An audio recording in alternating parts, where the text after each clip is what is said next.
So this is structure of the type B USB point, showing the positive point and the negative point. See that the negative point is scattered all over the board. We call it ground, right? So, but the positive point is unique. It has its own unique lines. And then you have the data points. Now, this is the connection between the data point, the positive point and the negative point on the flex terminal. So this is where it takes the main flex takes to the main board, right? So with this structure, you can fix up any type B USB points, knowing where the charging positive is and what the negative is. So with that, you can fix it even if there's a broken link between the pinout of the positive point and the board. So you can just use the jumper cable and run it directly to the board.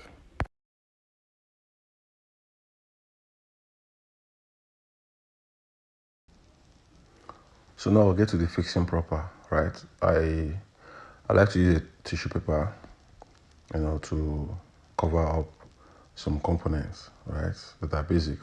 But mostly so the clamp could hold on to it and doesn't affect any other component on the board.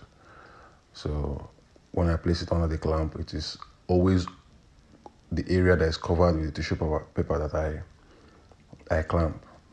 Because who knows, it could be hitting another point, heat transfer is something in science. And then some other thing is being melted and the clamp is pressing in. And then there's this figured board and other problems will start arising. So to avoid fixing one and creating more problems, you just wrap it up with the tissue paper and clamp on it. So I prefer to use a liquid soldering lead, right? Soldering lead. So it gives a clean, smooth, almost perfect job at the end of the day. It has similar looks and feel as the original job. So with my hot air gun, right, set the temperature to the highest, the air to the mean, at least something around 50% of air. I blow on the part that I want to remove. You don't go scattering it all over the board. It's not necessary. Blow on the parts that you need to remove. That's that point. After some minutes, you just apply a little bit of with a tweezers. But me, I call it picker. Or this will be name the time is sometimes just picker, right? So a bit of pressure with your picker, and it comes out, giving a very clean desoldering. You're seeing it now, it's clean. Then I want to dress the surface, so I use my liquid lead, right? And then I apply, a little bit of quantity to the important parts, right? Just apply them, This way it's easier to resolder back a new charging port.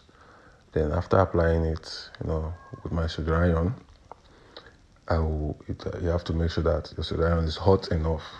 You have to use a good solder iron and clean the bits before making the final touches, right? So you clean the bit and you see why I prefer the liquid lead. It just has this sweet ways of, and everything just goes in place. There's no need to apply what's called soldering paste. Everything just smooths out on its own and you have a clean interface. So with that done, the next thing is for me to bring out the exact match. It has to be exact match of the previously removed charging port, the one that's bad. You have to bring the exact match. Except in cases where the exact match is not available, but something similar would always serve. As long as it's not bigger than the initial one and is of the same direction, right? The direction is very important. I'll make a video on that, in one of these lectures. Then I apply soldering paste to the important bits, the points, the pin that I want to work on.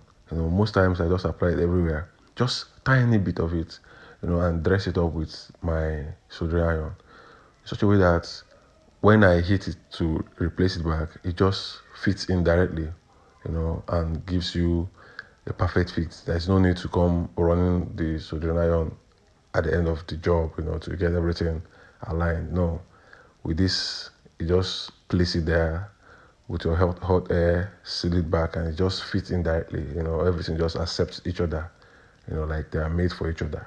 You get the point now. So my hot air blower soldering and set this time around the voltage, the uh, temperature will be mid, not at the extreme like when I was removing it, because I don't want to damage the rubber point inside the new charging port. At average, I preheat the board first before introducing the new charging port to the board.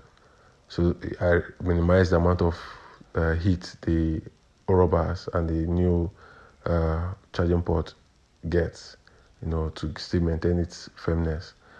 Now, in place, just hit those points and get it to sit comfortably, And once that is done, you see that everything just align by themselves. It doesn't need any other effort. Final touches, and that is done. I like to stay a bit or blow on air to it, just normal air from the mouth, just blow air to it so that, by the time you pull it out, it doesn't shake out or move out because it's still very hot. Now look at it. You have very clean jobs, very, like I said, closest to the factory standard that you could get, right? So once that is done, I always insist on closing this gapping behind the charging port. Always insist on closing it, because most times we use different cable with our charging port, and then we'll carry it on power banks and walk around with it. These are always things that it expands when you do all these things. They will expand. So I just apply paste there and seal it up. Then dress every other point and make it even and flat. So when you are coupling it up, it doesn't affect the coupling or anything like that. Charging port is done, and then you are set to deliver the job.